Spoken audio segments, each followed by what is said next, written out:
Amis du roman historique, de l'histoire, bonjour. Donc aujourd'hui c'est le deuxième épisode pour le sabre de Damas, hein, pour ce deuxième livre, quoi, hein, qui en comprend 8 en tout.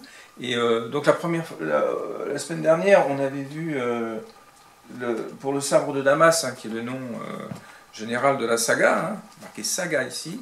On a vu le premier tome, c'était Dieu et le roi. Hein, Dieu et le roi. Je vais vous lire quand même le quatrième de couverture, pour que vous ayez une idée de l'ensemble sur ce tome, hein, voilà, mais qui ne sera pas traité aujourd'hui, parce que c'est le deuxième qu'on va traiter. Donc, Cornouailles, XVIIIe siècle, jeune paysan du plus profond de la Basse-Bretagne, Corentin Larour est fasciné par les contes et légendes de sa douce enfance. Quand il ne travaille pas à la ferme, ses pensées vont à la jolie aristocrate Louise de Kerguelen, dont il est secrètement amoureux. Mais la paix, qu'il a toujours connue, prend brutalement fin. Une dispute entre un bourgeois propriétaire de leur terre, de leur ferme, et le père de Corentin les pousse, lui et sa famille, à l'exil. Ils pensent pouvoir prendre un nouveau départ sur l'île de Saint-Nicolas, mais un terrible drame bouleverse leur vie. Pour se reconstruire par d'autres choix, Corentin et son père doivent à nouveau partir. De sombres événements les guettent alors, depuis le soulèvement de Fouesnant jusqu'à la terrible guerre de Vendée. Nouvelle langue, nouveaux prénoms, nouvelles rencontres, le jeune breton doit-il mettre de côté ses origines et son passé pour trouver sa place au sein d'une France en pleine mutation. Donc on avait lu des passages la semaine dernière, hein, voilà, c'est pour vous remettre les idées en place de ce roman que j'ai écrit. Voilà, le deuxième roman que j'ai écrit aussi, c'est la suite, bien naturellement, hein, c'est donc le sabre de Damas toujours. Donc le sous-titre c'est Hussard, parce que bien sûr dans cet épisode-là il sera Hussard. Alors prisonnier des soldats bleus et enrôlé de force, Corentin traverse l'Italie, l'Égypte, ira jusqu'à Damas et Istanbul. Il est toujours à la poursuite de son identité et de son amour. S'évadera-t-il pour rejoindre ses anciens compagnons royalistes, ou se laissera-t-il fasciner en Italie par un jeune général nommé Bonaparte, Bonaparte. Il rencontrera aussi l'amitié, celle de Maurice et de Charles-Louis Lassalle. Sa route croisera encore celle de Louise en Égypte pour s'en éloigner à nouveau bien malgré eux. Une suite incroyable d'événements le conduira à retraverser la Méditerranée et à revenir en Bretagne où il espère bien rester pour toujours sans avoir à reprendre les armes. Voilà, donc c'est le thème de ce deuxième roman. Donc je vais vous lire des passages pour vous donner le goût à la chose. Donc page 39, la marquise de Sally. Alors la marquise de Sally, page 39. Page 39, donc c'est un roman de KPDP, hein, c'est de l'aventure au galop. Voilà. Donc Lassalle s'enflamma pour chacune de ces Italiennes qu'il croisait et n'hésitait pas à les héler en pleine rue. Lassalle, le général Lassalle, hein. Enfin à l'époque il n'était que capitaine, avec le peu d'Italiens qu'il connaissait, mais il restait toujours galant, même s'il était fort empressé. Celle pour qui il s'enflammait le plus fut la marquise de Sally. Elle-même ne le repoussa pas malgré la présence de monsieur le marquis au palais. Viens avec moi à la réception de madame la marquise. Tu es beau comme un dieu grec, et ces dames te dévoreront des yeux, et j'espère pour toi des mains, si tu sais en profiter. Je ne peux, mais mon cœur est pris, citoyen lieutenant. Elle était lieutenant simplement à l'époque, Lassalle. Mais moi aussi, par cet ange milanais que j'aperçus quelques minutes au palais d'Aldongo. Mais ici, nous sommes à Vicenza. Et changement d'herbage, réjouis les veaux. Allez, tu as assez donné à la patrie, bois, danse et embrasse toutes les lèvres qui le veulent bien. C'est que, il suffit, viens avec moi, c'est un ordre. Tu es trop sage, on dirait un innocent petit clerc. Et nous sortîmes du bureau où nous rédigions les courriers afin de nous habiller pour la circonstance dans la petite chambre du lieutenant. Prends ces vestes et cette veste et cette culotte, tout cela est propre et sans trou. Parce que c'était une armée, l'armée d'Italie, où les uniformes étaient de mauvaise qualité. Là, il lui a trouvé un uniforme de meilleure classe, quoi. Ainsi je ne fus pas ridicule à cette réception, bien que mon uniforme pût sembler bien fade à côté de celui du lieutenant Charles Lassalle. Tout était hétéroclite dans son costume de gala, sa culotte écarlate, des boutons dorés, une veste bleue de hussard alors que nous ne l'étions pas encore. Charles, tout comme Charrette qu'on voit dans le premier épisode, hein, donc c'est également un personnage qui est décrit, mais c'est dans le premier tome, voulait être vu. Tambourin, matelote, bacchante, berlinoise, toutes les danses nous furent servies, tous les vins d'Italie, ou de Hongrie aussi. À l'aube, lorsque la plupart des invités furent partis, Madame la Marquise et sa jeune cousine, qui m'avait fait danser toute cette soirée, les entraînèrent en riant vers les étages et les appartements privés. Madame la Marquise se laissa faire dans ses appartements, et moi aussi, dans les bras de Firenze. Nous nous levâmes encore assez tôt pour rester discrets, en jurant de se revoir très bientôt. J'étais honteux d'avoir cédé si facilement, et je me serais rapidement confessé si j'avais été en Bretagne, mais cela ne serait pas passé en Bretagne. Et puis, Firenze était si belle, et sa peau si douce, même si je ne comprenais pas grand-chose à ce qu'elle me disait dans l'oreille en me faisant l'amour. Notre temps se passa en mission de renseignement, le long de la ligne de front, où aucun des deux adversaires ne prenait l'initiative, car tous deux attendaient l'arrivée de renforts. Bien sûr, nous revînmes visiter nos belles, et la salle n'eut pas à me pousser. Seul le désir me motivait alors, tempéré d'un peu de remords. Charles, lui, n'en avait, semble-t-il, aucun, et avait complètement oublié l'ange d'El Dango. Voilà, ça c'est le premier passage. Ensuite, j'en ai sélectionné un. Alors, Beauregard jette K.O. à la mer. Alors, page 141. Donc, c'est une tentative d'assassinat, quoi. Hein. Page 141. Mon humeur était sombre. Revoir Louise était un choc. Donc, il retrouve Louise sur un gros bateau qui va vers l'Égypte. Donc, c'est l'expédition d'Égypte qui part. C'était l'amour de mon enfance et je ne parvenais pas à la sortir de mon cœur. Nous étions dans la nuit du 19 au 20 juin. Je regardais la mer depuis le gaillard arrière de l'immense bateau amiral. Il me semblait voir la Courageuse à quelques encablures, ainsi que la barque qui ballottait dans son sillage. J'avais bien sûr connu Aurore, et elle m'avait donné un beau petit Jean, un garçon, mais je n'avais aucun droit sur lui, et on me l'avait bien signifié. Et puis, peut-on aimer Aurore, ce petit animal toujours en guerre et en souffrance? J'avais connu d'autres et charmantes jeunes femmes, mais aucune, en dehors de Firenze, qui n'était plus, n'avait effacé le souvenir des sourires et de la bienveillance de Louise. Il fallait bien que je l'admette. Je l'aimais et cela me torturait, car elle semblait toujours attachée à cet être nuisible de Beauregard. Quoi? Que me voulez-vous? Lâchez-moi! On m'avait saisi, 6 gaillards avinés immobilisaient mes 4 membres. Beauregard s'avança vers moi et dit « Tu es un coriace, Vendéen, mais cette fois c'est bien fini pour toi.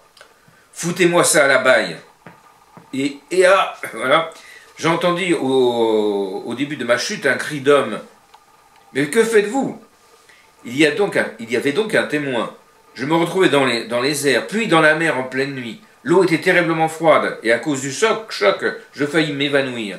J'avais heureusement visualisé les mouvements de la barque de la Courageuse, et par instinct de survie au passage, je parvins dans la nuit à attraper une garcette. Alors qu'est-ce qu'une garcette, vous allez me dire? Alors c'est un cordage tressé, utilisé pour corriger les mousses et matelots lorsqu'ils faisaient des erreurs ou n'obéissaient pas. C'est un petit bout, une petite cordelette, quoi. Une garcette qui traînait dans l'eau à l'arrière de la barque. La corde était tournée sur un taquet et supporta mon poids. J'avais tout juste 18 ans et je voulais vivre. Je parvins à me hisser à bord avec l'énergie du désespoir et je mis de longues minutes à me remettre de mes efforts, allongé dans la barque. Je passai une bonne partie de la nuit à grelotter, sans parvenir bien sûr à dormir. Ce n'est qu'au début qu'en début de journée qu'une sentinelle entendit mes appels et on tira sur la mare pour m'envoyer une échelle de corde afin que je me hisse sur le gaillard arrière de la courageuse.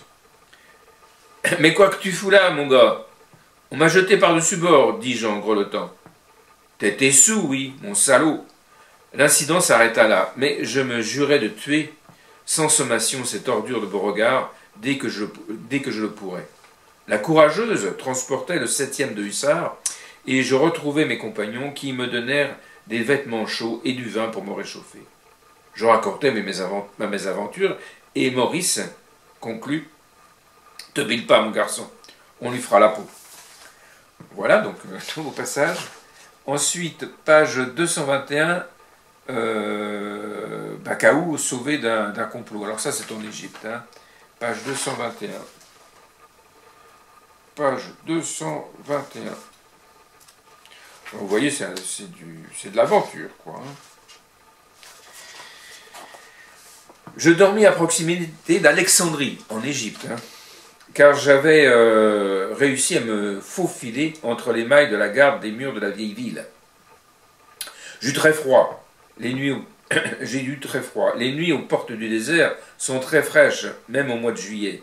Au matin, je vis du remue-ménage dans les faubourgs de la ville. Je m'approchai et aperçus une unité de dromadaires.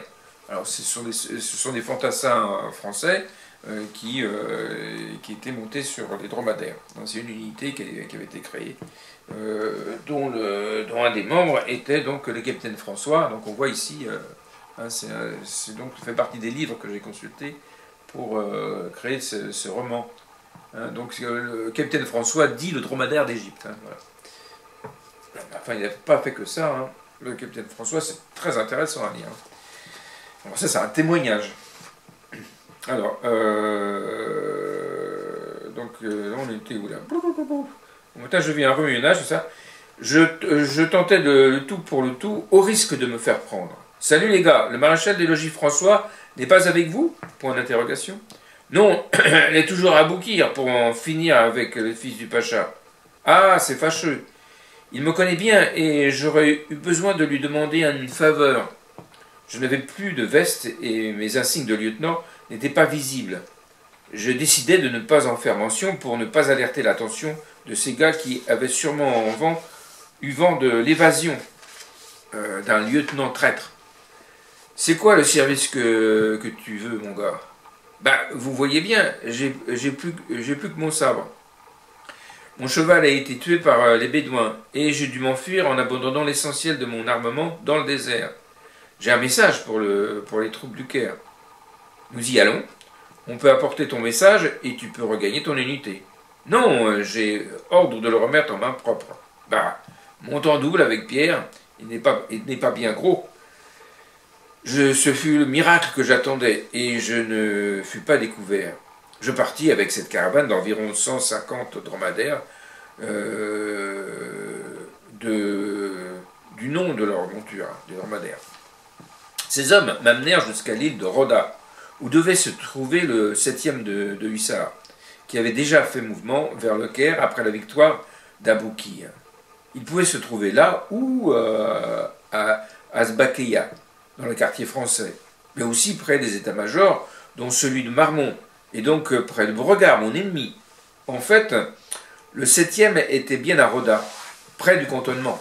Le brigadier de l'escouade de dromadaires, avec qui je rentrais au Caire, me dit « S'appelle comment ton brigadier, mon gars ?»« Mais je vais le trouver, je vous remercie. »« Non, non, bouge pas, ou Pierre Tabac aussi vrai que je m'appelle Meunier, et que j'aime pas les traîtres.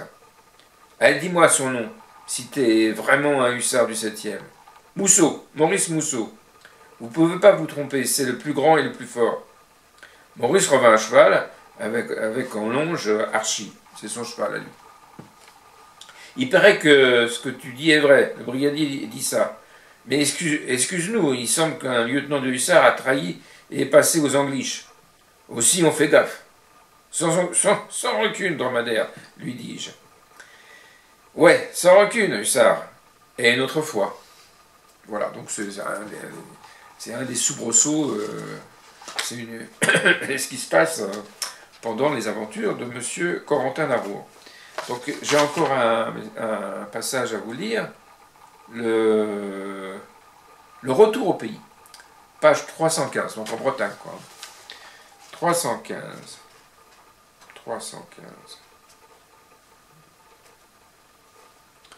Page 315. C'est ça, voilà.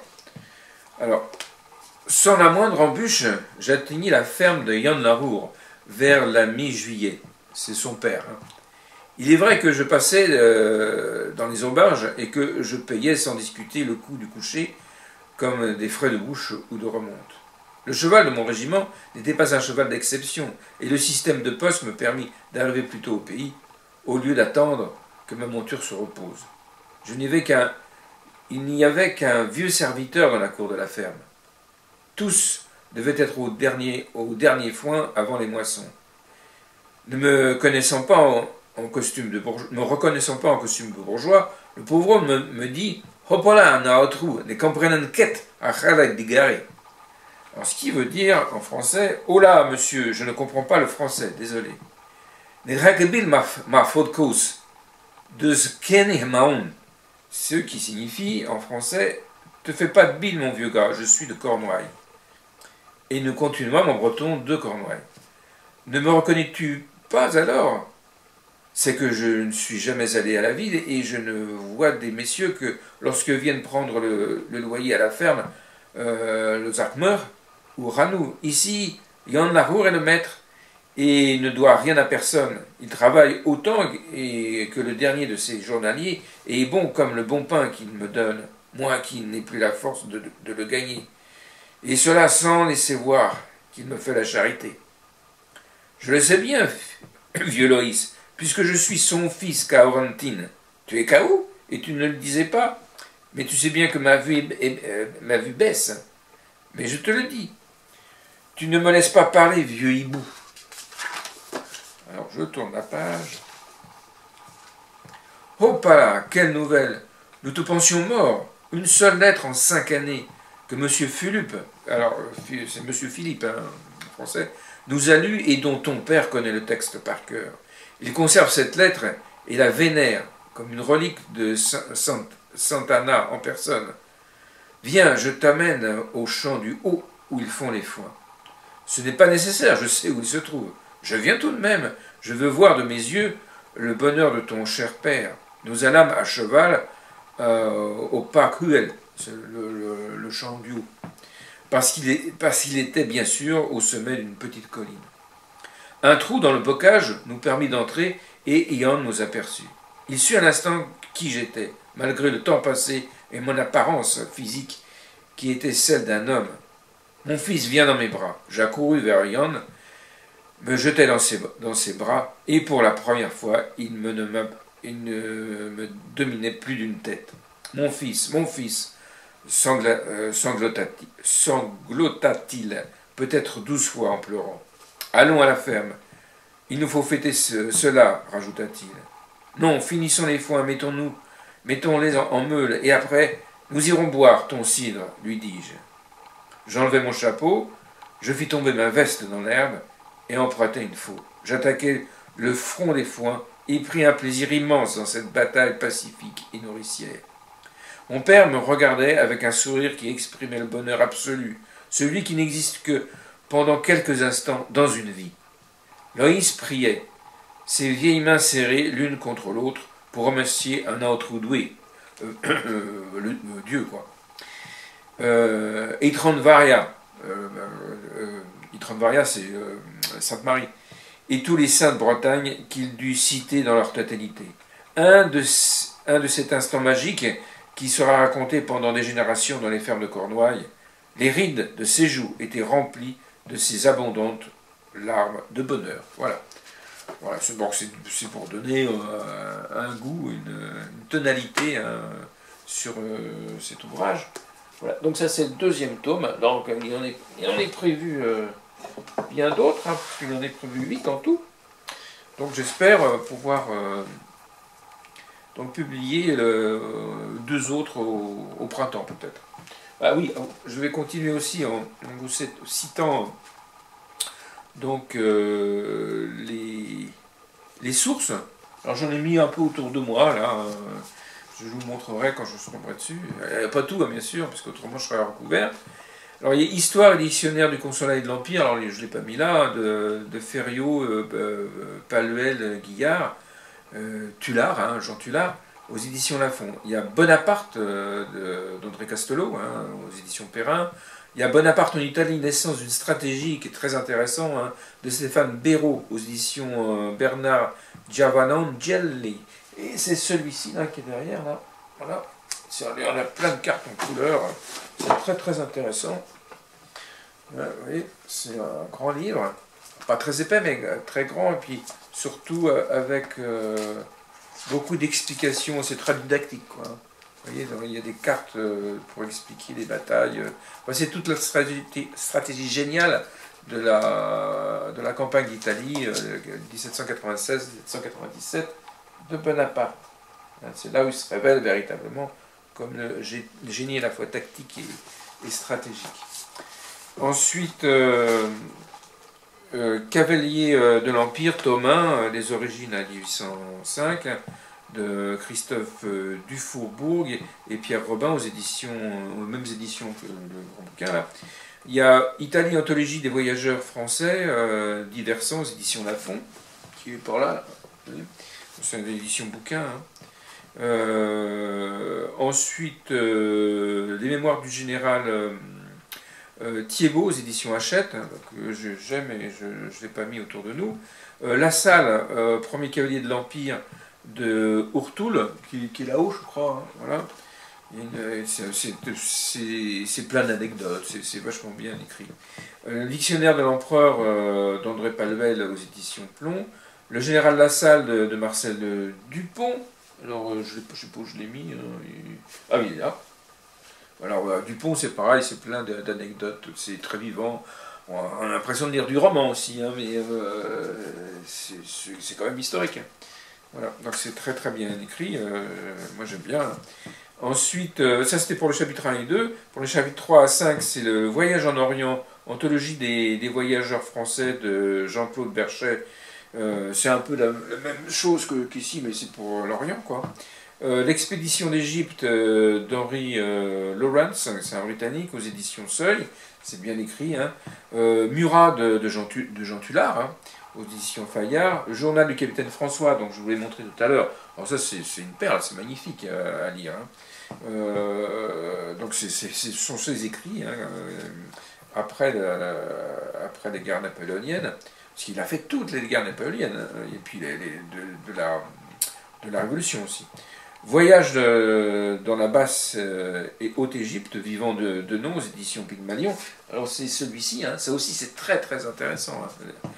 Voilà. Ensuite, l'Égypte de Bonaparte de Jean-Noël Bréjon, qui est un historien français qui est très très intéressant, aux éditions Perrin. Bonaparte et la conquête de l'Égypte de Robert Solé, aussi c'est pareil, aux éditions Le Point. Vivant de nom et Abel Rahman El-Gabarti, aux éditions Actes Sud, très intéressant également. Bonaparte en Égypte de Benoît Méchin, alors ça c'est d'assez vieux écrits, hein, mais c'est agréable à lire quand même. Édition Clairefontaine, Vie et mort d'un grand vizir, d'Olivier Bouquet. Alors ça c'est pour évoquer enfin j'avais fait une mission là, d'ailleurs sur ce livre. C'est pour évoquer la partie à Constantinople, quoi, Istanbul. Non, parce qu'il y a une partie à Istanbul. Voilà, ensuite il y a le chapitre qui est en Bretagne, 6 et 7, j'ai mis pure imagination. Hein, donc, j'utilise aussi des livres pour vous dire ceux qui ont été utilisés pour le premier roman. Hein. Donc le côté rural, quoi, de la chose. Ensuite, il y avait également donc, les personnages. Hein. Donc les personnages, je vous les cite. Donc, Carentin Larour, hein, c'est le personnage principal, c'est le héros de la saga. Cao pour ses amis bretonnants, ou Corentin pour ses amis francophones. Yann Larour, c'est son père, hein, qui retrouve dans le petit passage, là. Voilà. Ensuite, le Quémeneur qu'on retrouve à la fin du deuxième tome, mais qu'on a vu plus longuement dans le premier, c'est Tailleur en français, hein, mais c'est également le barde du village, comme dans Astérix. Ensuite, il y a la cavalière Madame, la chevalière Madame de Kerguelen, c'est un tout petit personnage dans ce livre, qui est à la fin, hein. C'est l'épouse de Gualtas de Kerguelen, qu'on ne voit que dans le premier roman. Ensuite, il y a Albert de Beauregard, hein, c'est le premier époux de Louise de Kerguelen, et grand ennemi de Cahoux, hein, c'est un méchant, quoi. Hein. Donc, il faut des méchants dans les romans, c'est important. Alors, Beauregard, c'est un nom n'ayant rien à voir avec le château qui est en Loir-et-Cher, hein, ni dans le quartier à côté de Rennes. Alors, mais Beauregard, c'est un nom très répandu. Hein. Il y avait même un général, je crois, dans l'armée sudiste, hein, aux États-Unis, pendant la guerre de sécession, qui s'appelait Beauregard, d'origine française, bien sûr. Aurore de la Ferté, c'est la mère du fils de Cahoux, Jean. Hein. Donc vous découvrirez pourquoi, comment, dans le premier et le deuxième roman. Monsieur de Puylarin, c'est l'époux d'Aurore, hein, de la Ferté, soi-disant préfet d'Agen lors du scandale commis par la Salle en 1800. Ça, vous pouvez le découvrir dans ce livre-là. Maurice Mousseau, hein, c'est l'effrayant géant, ami de Cahoux et pourtant ancien révolutionnaire, puis brigadier dans la garde consulaire, alors que Cahoux il commence ses aventures dans le milieu monarchiste. Hein. Ensuite, Fiorenza, l'amoureuse de Cahoux en Italie. Ensuite, les principaux personnages réels. Hein. Donc, il y a monsieur Philippe, hein, Philippe, on retrouve Philippe, qui est un personnage qui a existé, hein, mais, donc je lui fais partager des aventures qui ne sont peut-être pas tout à fait réelles, hein, bien sûr. Alors, ensuite, il y a Antoine Charles Louis de La Salle, une grande figure des guerres napoléoniennes, hein, qui n'a bien sûr jamais rencontré Cahoux, qui le surnomme généralement Charles, plutôt qu'Antoine, le nom de son rival. Ou Louis, sa maman Suzanne l'appelait Lolo. Voilà. Ensuite, Georges Cadoudal, qu'on prononce Cadoudal en breton. Alors c'est pour ça que je mets un K lorsque c'est Cahoux, Corentin qui parle de lui, parce qu'il en parle avec l'accent breton. Hein.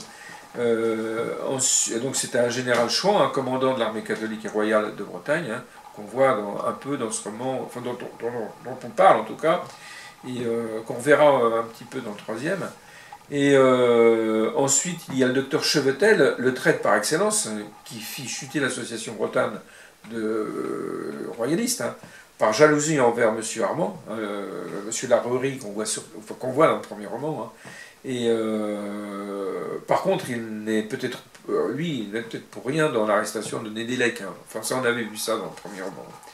Alors, le général Bonaparte, bon, tout le monde sait qui c'est. Hein. Ensuite, alors je ne sais plus si on dit Joachim ou Joachim, hein, Murat, hein, le grand savoir de la Révolution et de l'Empire, deviendra beau-frère de Napoléon et roi de Naples. Donc, il apparaît également dans ce roman.